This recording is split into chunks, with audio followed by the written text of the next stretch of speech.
బండ చాకిరి రేపవలు చేసిన గుండె బరువని నీ పేరు పెట్టిరి. 16వ ఏట ఇక మొదలు వరుడేట నీ బరువు దించుకోవడమే తల్లిదండ్రి ముచ్చట. పుటక నుండి చావు మధ్యన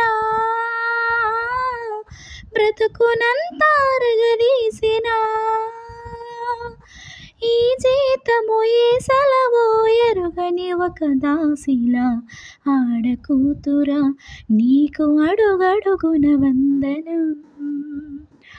అనునిత్యం కరుగుతున్న నీవు రక్త చందనం.